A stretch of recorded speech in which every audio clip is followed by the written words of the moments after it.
नमस्कार। आज के इस वीडियो में मैं आपको दीवानी वाद के अधिकार व किस प्रकार के वाद ग्राम पंचायत नहीं सुन सकती है, उसके बारे में चर्चा करूंगा। तो सबसे पहले हम चर्चा करेंगे दीवानी मामले क्या होते हैं। दीवानी मामलों का अर्थ है कि पैसे या कारोबार से संबंधित विवाद, जो भी विवाद पैसे या किसी बिजनेस से संबंधित होता है, उसे हम दीवानी मामलों के अंतर्गत उसे कंसीडर करते हैं। दीवानी मामलों को वाद कहते हैं और वाद करने वाले को वादी और जिसके खिलाफ दायर किया गया हो उसे प्रतिवादी कहते हैं। तो हम जो दीवानी मामले पंचायत में दर्ज होते हैं उसे वाद कहा जाता है, और जो वाद दर्ज करने वाला व्यक्ति होता है उसे वादी कहते हैं, और जिसके खिलाफ शिकायत की जाती है या जिसके खिलाफ वाद दायर किया जाता है उसे प्रतिवादी कहते हैं। दीवानी मामलों में जिसके खिलाफ शिकायत की गई है वो व्यक्ति जहाँ रहता हो या कारोबार करता हो, उस क्षेत्र की ग्राम पंचायत को सुनवाई का अधिकार है, चाहे वाद विवाद कहीं पर भी पैदा हुआ हो। तो इसमें बताया गया है कि जिसके विरुद्ध शिकायत की जाती है और जहां जिस पंचायत का वो व्यक्ति रहने वाला हो, जिसके विरुद्ध शिकायत की गई हो, उसी पंचायत में जो है वाद जो है दायर किया जाता है।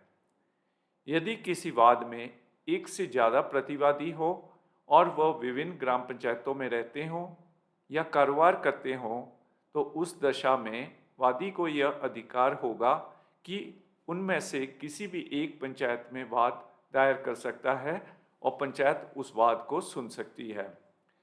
उदाहरण के तौर पर किसी ने किसी के खिलाफ शिकायत की है और शिकायत जिनके विरुद्ध शिकायत की गई है वो एक से अधिक हो, तो ये वादी के ऊपर डिपेंड करेगा कि वो किस पंचायत में उस वाद को दायर करना चाहता है।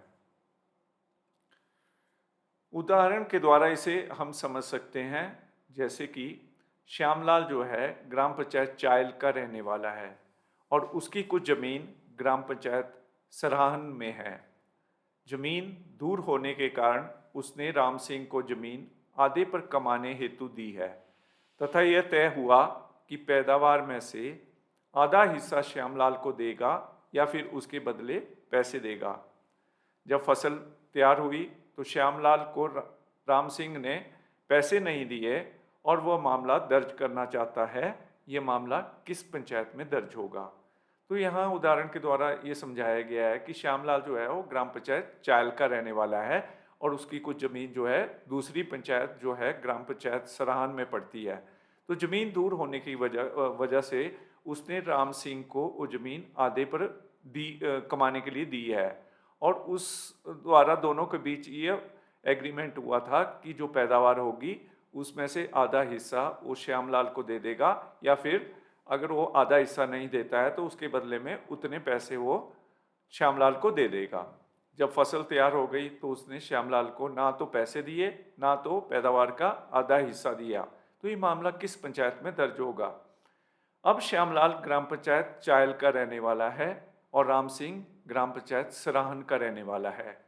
जमीन जिस पर विवाद हुआ ग्राम पंचायत सराहन में है तथा जिस व्यक्ति से विवाद है वह ग्राम पंचायत सराहन के क्षेत्राधिकार में रहता है।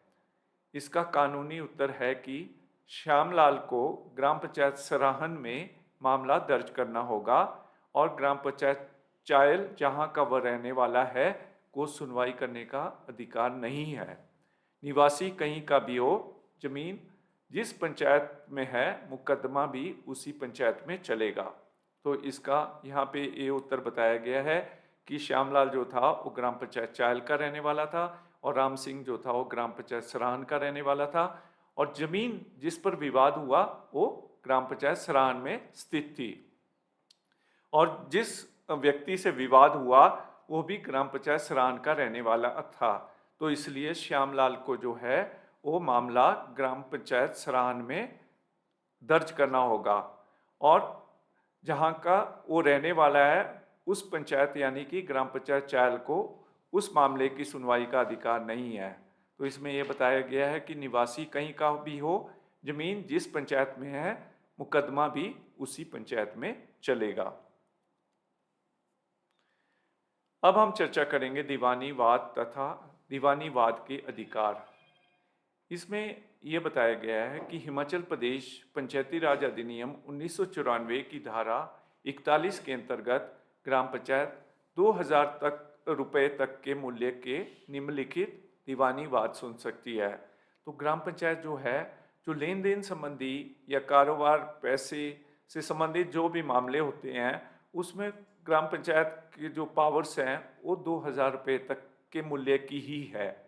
और इसमें किन किन मामलों में पंचायत सुनवाई कर सकती है उसके बारे में यहाँ पे बताया गया है। एक है अचल संपत्ति से संबंधित संविदा को छोड़कर अन्य संविदा से प्राप्त धन के लिए किया गया वाद। तो इसमें बताया गया है जो अचल संपत्ति होती है, जैसे जमीन हो गई या कोई मकान हो गया, उस संपत्ति को छोड़कर अन्य कोई भी संपत्ति है, उससे संबंधित जो धन का विवाद है उसको पंचायत 2000 रुपये तक के मूल्य के सुनवाई कर सकती है। ए suit for money due on contract other than a contract in respect of immovable property, इसमें यह बताया गया है। दूसरा पॉइंट है चल संपत्ति या उसकी मूल्य के लिए किया गया वाद।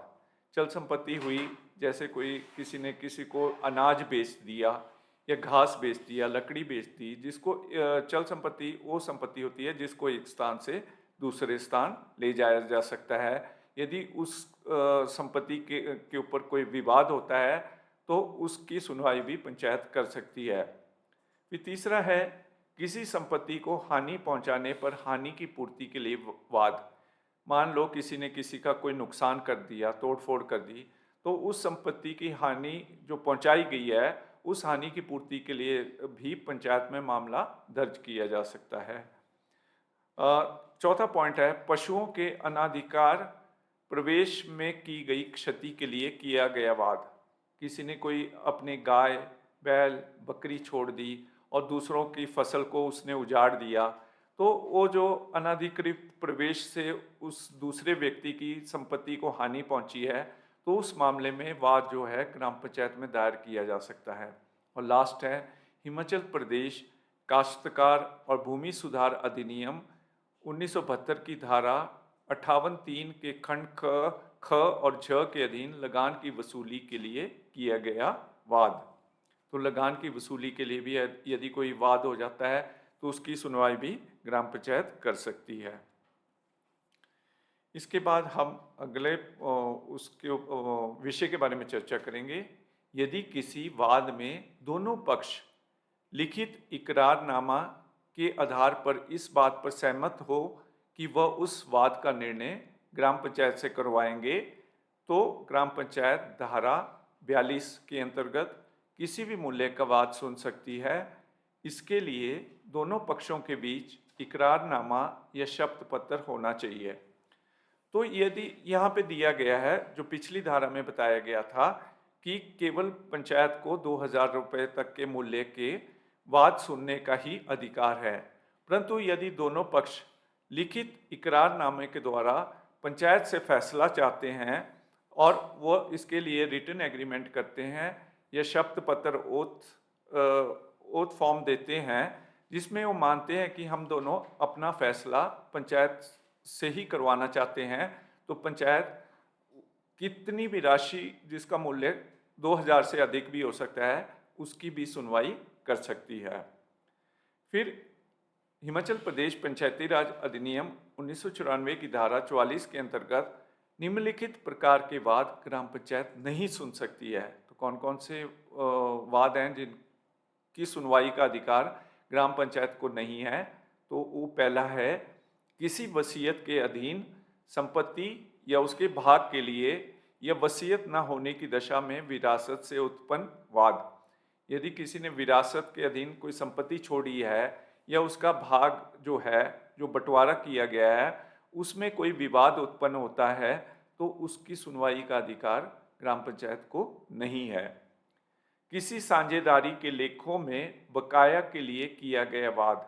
यदि कोई दो पक्षों के बीच किसी लेन देन को लेकर झगड़ा हुआ है और पहले उसका निपटारा हो चुका है, लेकिन वो शेष राशि के लिए फिर दोबारा वाद दर्ज करवाना चाहता है ग्राम पंचायत में, तो उसकी सुनवाई ग्राम पंचायत नहीं करेगी। तीसरा पॉइंट है, राज्य सरकार द्वारा या उसके विरुद्ध पद की हैसियत से किए गए किसी काम से उत्पन्न वाद, स्टेट गवर्नमेंट द्वारा या किसी भी ऑफिशियल ने कोई अपने पद की हैसियत से कोई कार्य किया है जिससे कोई विवाद उत्पन्न हुआ है, तो उसकी सुनवाई का अधिकार भी ग्राम पंचायत को नहीं है।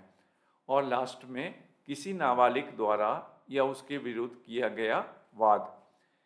नाबालिग हम उसे कंसिडर करते हैं जो 18 वर्ष से कम हो, और उसके विरुद्ध भी जो वाद लाया जाता है ग्राम पंचायत में, उसकी सुनवाई का अधिकार ग्राम पंचायत को नहीं है।